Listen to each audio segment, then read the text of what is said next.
If it seems as if we've been arguing about transit for more than 20 years, well, it's probably because we have been. And why is that exactly? Well, one reason could be that we still haven't quite decided on one of the most basic questions about transit. Namely, what is it first and foremost? Is it a social service or a public utility? Joining us now to consider that and how it might shape our larger transit decisions, we welcome Marcy Birchfield, Executive Director, the Neptis Foundation; Richard Joy, Executive Director, Urban Land Institute, Toronto; Sean Hurtle, a Toronto-based urban planning consultant; and Martin Regcon, Ontario politics columnist for the Toronto Star. Lovely to have all of you around our table here, and Happy New Year to those who I haven't said it to yet. Let's just, Sheldon, shall we do this off the top here? We'll just get some of the basics that will help inform our discussion here. This is, let's tell you about the City of Toronto approving a new program called the Fair Pass Program. It's for the Toronto Transit Commission and for riders who have low incomes.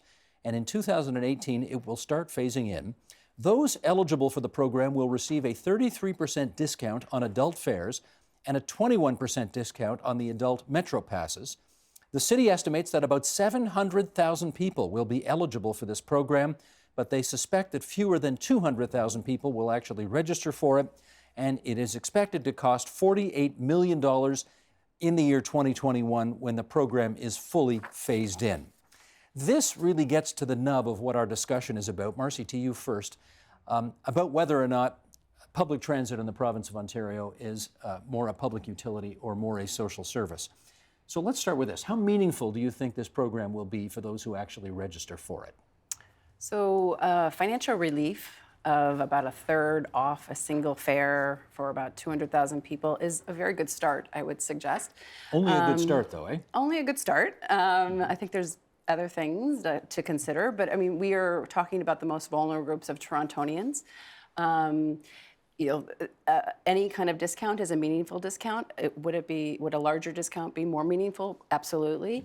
But up until this point, any subsidies that we've been given have been given based on age and age alone, Seniors and not and kids. income. That's right. That's right. And so we're entering an era where the current senior population, the future senior population, is probably going to be among the wealthiest of retirees. And so, do those folks really need a subsidy? And so this program really gets at moving in the direction of putting subsidies where they need. And you like that idea? I like that idea, absolutely. And Okay. I think most would agree. Well, let's find out, shall we? Okay, Martin, your view on whether or not this is a step in the right direction or something else? I think it's great. I think it does. I mean, 30% off of the fare will help people. Whether it is enough to get people over that hump is a tougher question. Ideally, transit would be free. It would be a free service. So how do you pay for that $50 million or so? And the answer, as Marcy suggested, is going to be to take away from seniors. We're seeing that in other areas, by the way, with co-payments for drugs and all kinds of user fees, which are targeting seniors who were once our poorest population and are now relatively better off as going forward. So I think it's a good move, but it will come at a cost. Sean, how about you? Yeah, I think it's very important that we understand that people's ability to pay for a service that we all deem is essential is very important to removing barriers to access. And I think we use the term mobility a lot when we talk about transportation. But I like to think of a mobility in terms of physical access, actually getting access, not just accessing the service, the infrastructure, the subway, the whatever it is, but you're accessing school, you're accessing employment opportunities, you're accessing community services, you're accessing people, friends and family who mean a lot to your life. And I think quite literally and figuratively, transit more than ever is really a vehicle into community, into connecting with what's important. And therefore you approve of this subsidy for lower income people? 100%, because unlike the current fare concessions in the TTC and many others, they're based on age, as Marcy was saying, and not your ability to pay at all. And I think that there are a lot of wealthy people who, by virtue of their age, are being subsidized needlessly. I think the gesture is the right one, but we have to be more thoughtful and more targeted, because we say, well, what is the actual purpose of public transit and who needs it the most? Okay, but let's consider this.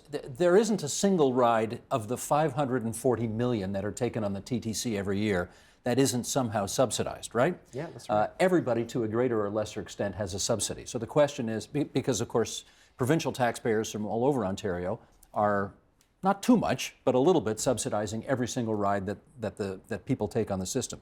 The question is, should that be better directed to those who truly need it or not? Richard, where are you on that?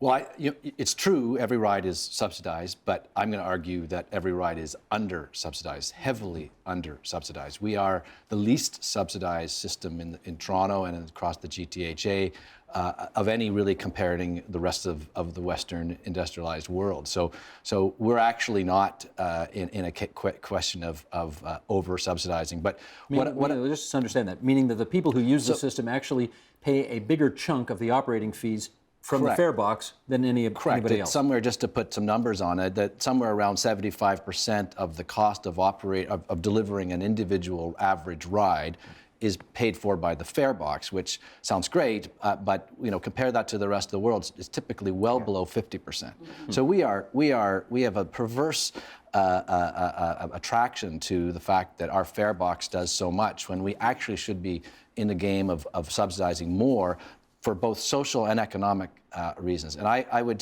going back to your original question, I think the tension in your question speaks to a problem in our system in that we're always into trade-offs when we talk about transit. More for one public policy priority typically means less for another.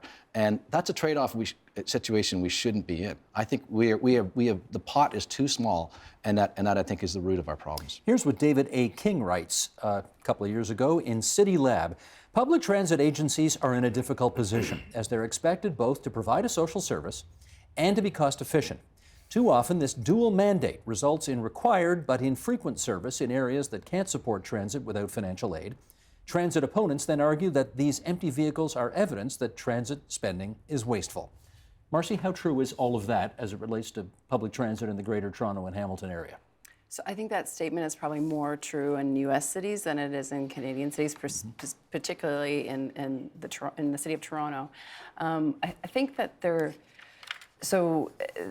idea of subsidies, the idea of this tension between cost efficiency and who deserves some subsidies on the system, it doesn't have to be an either-or situation. It really isn't an either-or situation here. What we're dealing with here is the lack of investment in rapid transit, or in a rapid transit system for decades, essentially. And so some of the most vulnerable live in areas that are not connected to the rapid transit system because we haven't been building it out over time. And because areas around that small area, that's the small area and neighborhoods that are actually connected to the rapid transit system, they've increased in price because it's of real value to live next to these places because it takes you less time to get to work, and you, as Sean was talking about, you have access to a much greater area of the city of Toronto.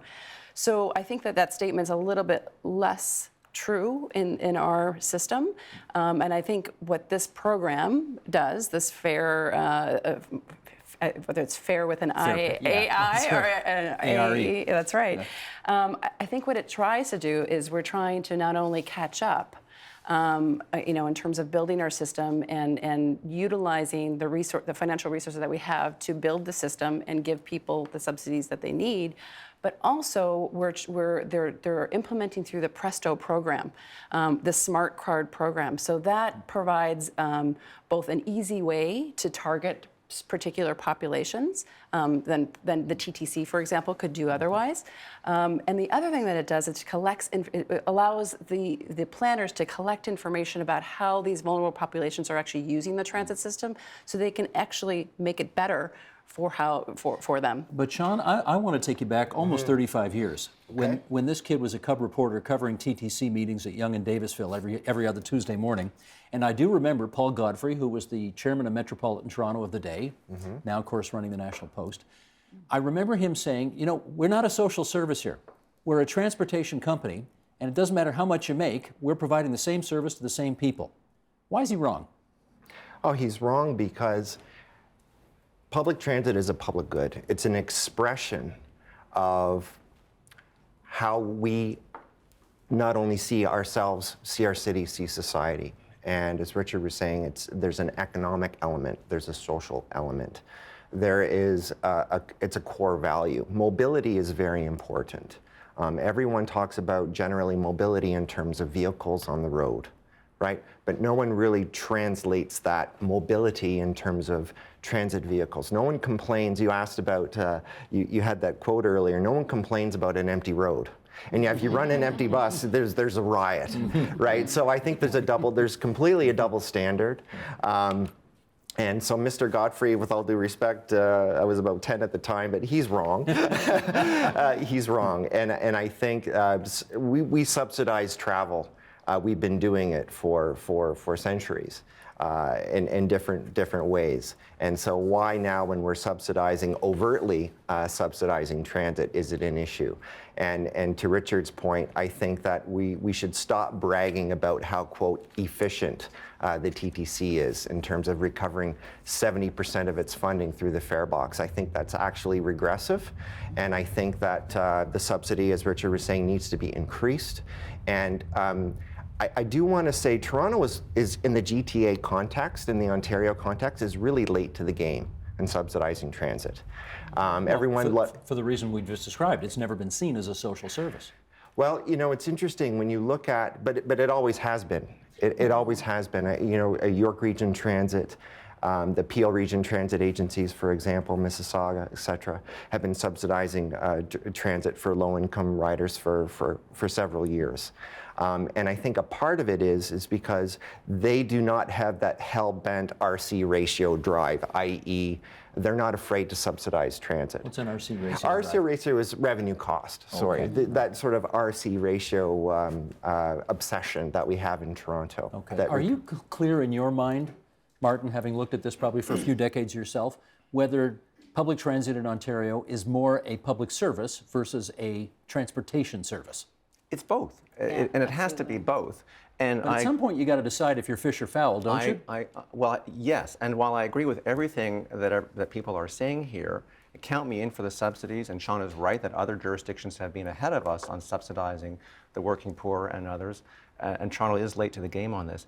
But Paul Godfrey may have been wrong all those years ago, but he has prevailed. His legacy is, we have inherited his legacy, and His so view we are carried the day, that's for sure. Yeah, and so we, quite wrongly, we have to, however, accept that reality, not accept it, but live with that reality or adjust to that reality and make our decisions and our planning based on that reality. I can tell you're already worried about that. But so what I'm saying is we do need to deal in the reallocation game, the priorities game, to your question. We can't have it all as much as I would like to. I would like to say, or repeat what I said earlier, that transit should be free, but it's not going to happen. So that means taking away money from seniors, as other jurisdictions have. It also means going back to efficiency, I think. Bring in more money, by all means, but it'll take a decade or more until we see the results from those kinds of investments that we need, if we even get those investments. The problem with the issue of efficiency, which can apply to technology and apps and frequency and so on, also applies to, obviously, the Scarborough subway debacle, which is perhaps the elephant in the room here. There's your billions of dollars being misapplied. I suspect everyone here will be opposed to the subway in Scarborough, which is coming at the expense of the Finch LRT, I suppose, and other LRTs.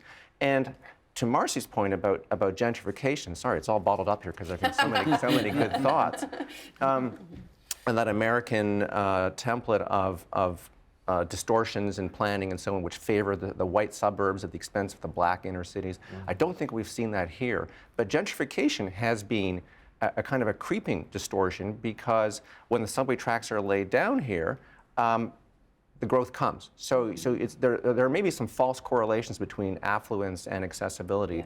People can buy in. So that's where you get to where we are today. Richard, you wanted to add. Well, I just want to come back to the Godfrey point, and I'm going to partially agree with what he's saying insofar as the idea of transit being a social service but only funded by the city. I think that's a problem. I think that 20 years ago, in basically 1996, just before amalgamation and the major downloads, some of which have been reversed, of course, but transit operating funding from the province disappeared. And it was long argued that that was wrong and that we should revisit that. And in 2008, when a number of uploads were made that did help the City of Toronto, transit, operating, and housing were not part of that upload. People said, well, at the economic situation the province was in at the time, couldn't afford to do it. Fair enough. We went into a bit of an economic slump, to say the least. But as the province is slowly turning to black in balancing its budget, it's got new revenues from cap and trade on the horizon. We need to see the province back in the transit operating game. It used to be 50-50 of the gap between the fare box and the full cost of delivering. Now it's pretty much zero. There is some money that creeps in through capital dollars, but essentially it's zero. It's been zero for over now 20 years. And if the TTC is going to provide that social subsidy, which I don't disagree with, by the way, that part I do disagree with Paul Godfrey, but it can't do it on its own. It needs provincial dollars, and that has to change. Apropos of one of the points you just made, let's read this, courtesy of a fellow I suspect you know, Ben Spur, Toronto Star transportation reporter, who said, according to the Martin Prosperity Institute, which I don't think is named after Martin Redcon, but probably after Roger Martin, areas of Toronto with the fastest growing incomes have almost 4 times the amount of transit service seen in neighborhoods where incomes are declining.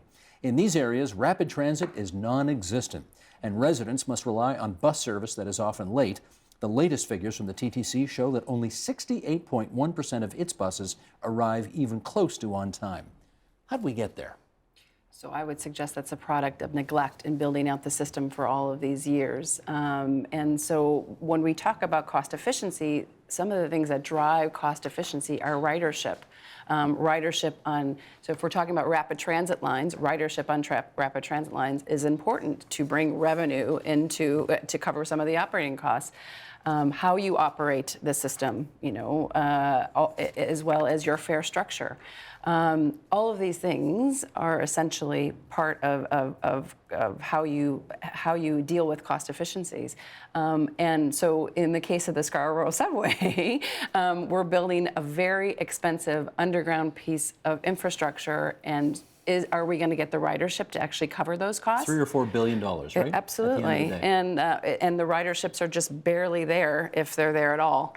And so that's not a way to build out your system, essentially. Let's look at this. Metrolinx currently implementing its transit plan, which is called the Big Move. That's $50 billion of transit spending over the next quarter century.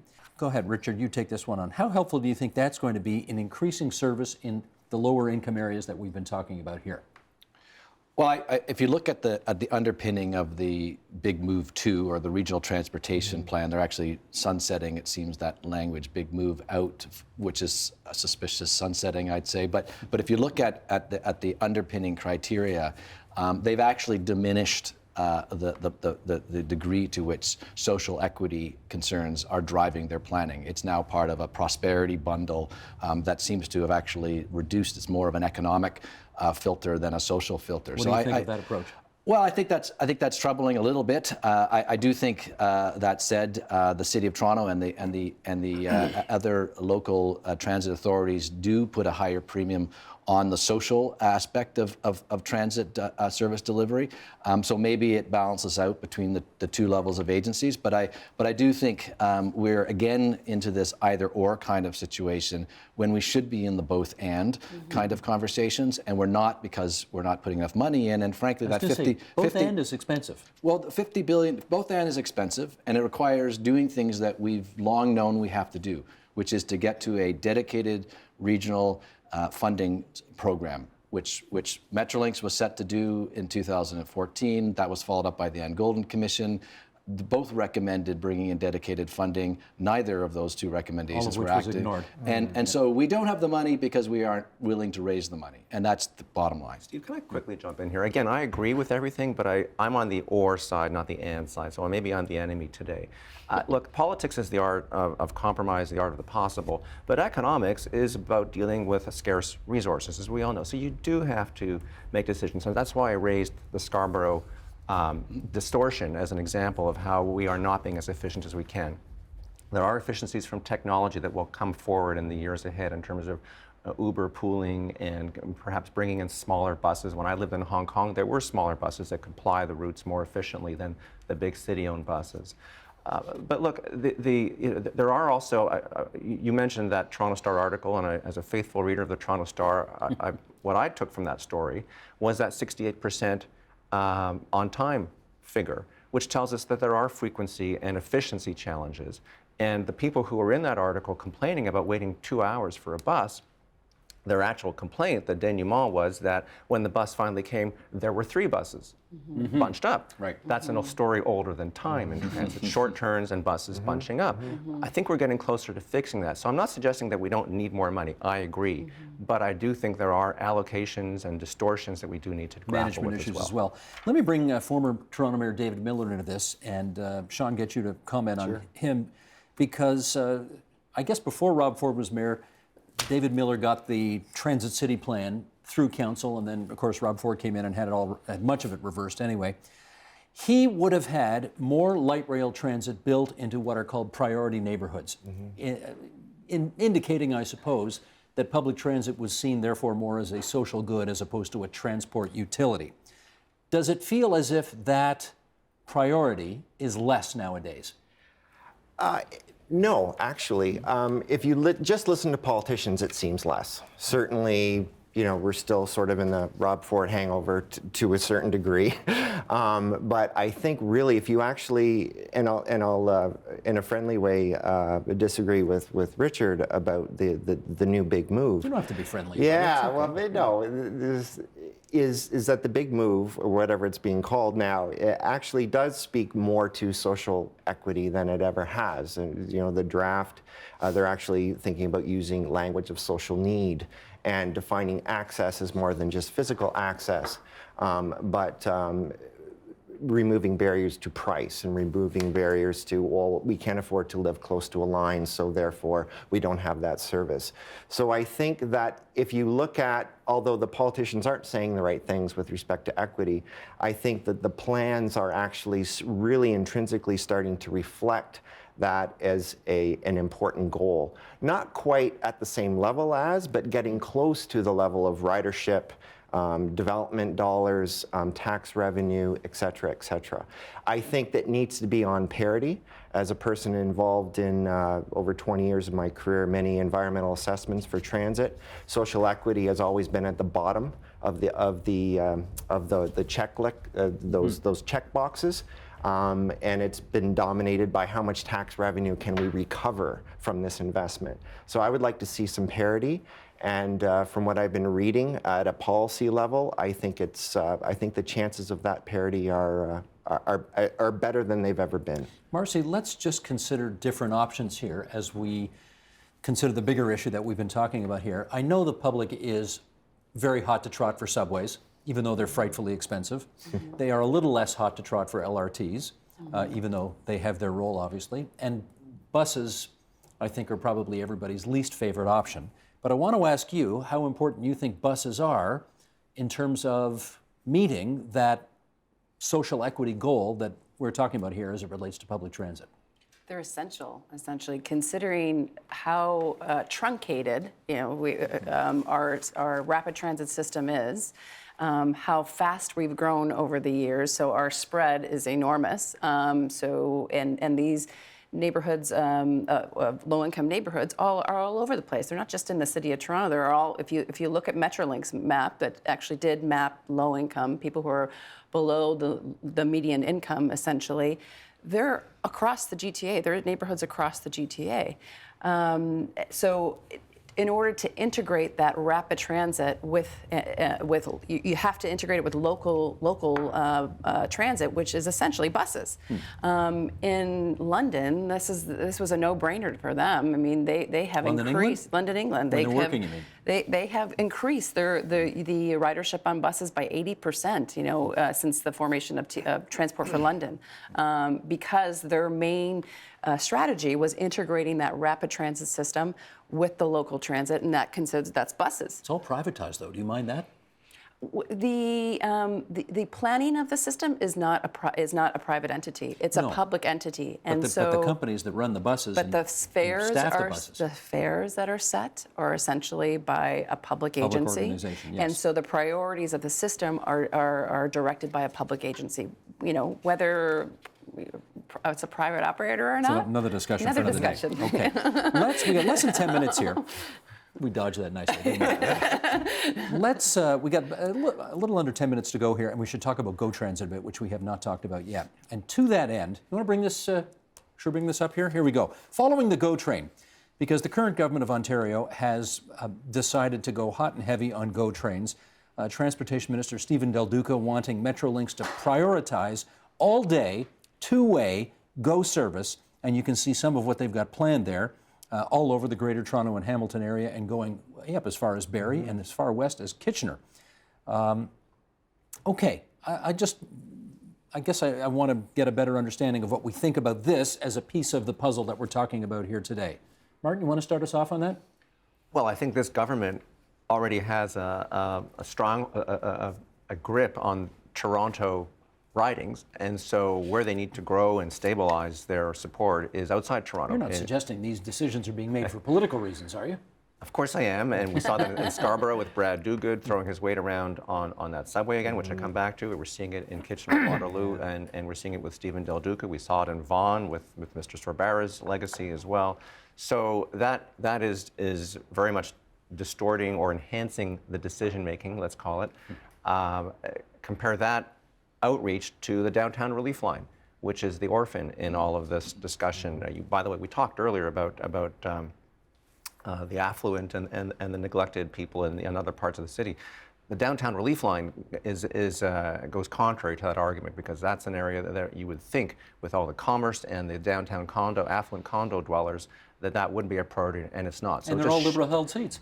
Well, yes, but it just shows you how skewed our decision-making process has become. Richard, how about it? The GO Transit as a piece of the puzzle we're talking about today? Well, I think it's irresistible in one sense that we have, when I was at the Board of Trade, we compared the amount of ridership by rail of Toronto versus 25 other cities, and it was way at the bottom of the pack, rail commute times. But our actual infrastructure is about the middle of the pack. So it suggests we're underutilizing it, and I think the idea of RER makes a lot of sense. Let's fully utilize RER? RER is a regional express rail. This is the electrification of GO Rail that you're speaking to. It's designed to make better use of existing infrastructure. I think that makes sense. But to Martin's point, it is becoming a priority that's shifting away from other things that are also priorities. And the best example that you absolutely right in citing is the relief line in the east end of the city. That is now seemingly pushed way back into the future, or way forward into the future. And it's only been on the books for 50 years. And it's an essential. And so again, I'm coming back to my theme here is that we need to have less either or and more both ands. If we're trying to consider public transit as more a social service as opposed to just a transport utility, I want to ask you about a situation where somebody hops on a GO train in Kitchener-Waterloo and gets to Union Station and then gets off there and then pays another fee to the Toronto Transit Commission so he or she can get on a subway to go a few stops north, and then does that whole thing again, which might take, I don't know, what, an hour, hour and a half, twice a day, maybe 2 hours, twice a day. How affordable is all of that? So you're talking about integrated fare structures. Or the lack thereof. Yes, yes. It's, well, the priority of integrated fare structures, which, we're seeing the rollout of Presto in the TTC stations, on the buses, and so on and so forth. And, I touched on the point that one of the great things about adding a smart card to the system is to understand how people are using the system, so you can improve your decision making on how to improve your system for the people who are using it, essentially. And so integrated fare structure is absolutely necessary for these targeted populations that we're talking about for subsidies. Can that happen, Marcy, if the province of Ontario owns one of the transportation systems and the City of Toronto owns another one? Well, the province of Ontario can tell the City of Toronto, essentially, that this is a must, and they have with the Presto card. I mean, the Presto card is an example of how the provincial decision of we need to create one card for the fare structure here works. And Sure were a lot of growing pains getting that in. Absolutely, and there was a lot of pushback, I think, from the TTC as well in actually implementing it earlier than they have. At this point, it's not even fully implemented. So, but that's key. That's key to really getting the efficiencies in the system that Martin was talking about, and also dealing with the accessibility issue. So if I can just make this point around accessibility, so Sean and Roger Kyle put this report out for Metrolinx around the transit equity issue. And it was very interesting to see the reporting of that, and in many cases humanizing what that looks like. And in both cases that I saw that the report reported on, people from northeastern Scarborough couldn't get to jobs, high value, high paying jobs in the airport area and in sort of the Vaughan, northeastern Toronto area, which have essentially high value jobs for people with maybe not high skill levels, high occupational skill levels. And that's really important for really the transit equity question. And that is not being addressed neither by the TTC or by Metrolinx. I must say, Sean, I hear that all the time, that jobs are going vacant because people can't get to them, because we don't have the public transit in place to make it happen. I mean, it's 26. I was about to say it's 2016. It's actually 2017 now. And jobs are the major drivers of transit usage. It's funny, we see a lot of condo development, especially downtown. We think, it's generating all this transit ridership. Actually, it's the opposite. Sure, a lot of those people are taking transit, but it's the office parks, the office towers, the airport, the warehousing districts. Those are the actual generators, the magnets of transit trips. Those are the transit trip attractors. And more, those jobs are leaving the downtown. There are 400,000 plus people that work in the core, but there's actually more jobs outside of the core. Absolutely, more people leaving the core than coming into it now. So we have this sort of Victorian era spoken wheel system that we're still evolving through investments in GO Transit, which I agree with. But it's taking a mid-19th century view of our region, wherein everything is destined downtown. That's not the reality. Can I just say, we've talked a lot Last about... couple of minutes to you, Mark. We've talked a lot about social equity today, but maybe an easier way to sell this is to not focus so much on 1%, 99%, and it's not 1%, by the way. We're talking about the greatest amount of transit for the greatest number of people. And the Rosedale subway station is outdoors, by the way, so they freeze when they're waiting for the train. That probably makes some people happy. Yeah, I'm not defending the 1% here. I'm just saying it's not just 1%. But if we also just expand that prism from social equity to economic returns, I know sometimes people wince about that. It is an easier way to persuade politicians to make that investment because there are economic returns. I just have to say, I can't not say that, thank God, Presto is finally here. When I moved to Hong Kong in 1999, they had the octopus card, and I've been waiting however many, it's 18 years for this to come to Toronto, and so there is some sense of relief. I need to throw in one more thing, because again, social equity, I said earlier, and I think Marcy agreed, that the American template doesn't quite apply here, but there are two examples that have occurred to me of economic distortions that bend towards the affluent. And one is the UP, the Airport Express, which was designed for defensible reasons for affluent, let's say, business persons and travelers coming to the city so they could have a direct 22-minute link downtown. And you saw a pushback later from residents saying, hey, we want in, and we want a more accessible fare structure as well. And so that was a battle that we fought here. And the other example is tax increment financing. Okay, which is basically John Tory's plan, borrowed from New York, to build subways by borrowing from future tax revenues. And the danger there is you're going to get office towers and affluent condo dwellers dictating the placement of subway lines in the future. And I think we need to be mindful of that in our city. There's still one thing that they haven't yet well, there's a lot of things they haven't figured out, but one of them surely is, and I had this experience the other day where I went in, tried to use my Presto card at a Toronto Transit Commission station. It didn't work. I asked the TTC fellow there on site, what's going on? Can you help me with this? And he said, that's a Metrolinx thing. It's got nothing to do with us. Right. I don't think the rider cares about whether it's Metrolinx or TTC. They just want the. Did you get a free ride, Steve? I sure did not. Reached into my pocket, pulled out a token, and there we go. Have I got 10 seconds left to get Sean to show us his tie? That is the coolest tie, Sean. Oh, thank you very much. You know, Richard and I, sorry, are wearing very boring ties, but look at what do you got on there? This is the blueprint of the warehouse in Detroit where this tie was made. That's very cool. Can I thank Marcy Birchfield from the Neptus Foundation, Sean Hurdle from the Urban Plan, who is the urban planning consultant with a very cool tie, Richard Joy from the Urban Land Institute, Martin Redcon from the Toronto Star. Good to have all of you here with us at TVO tonight. Thank you. Help TVO create a better world through the power of learning. Visit TVO.org and make a tax-deductible donation today.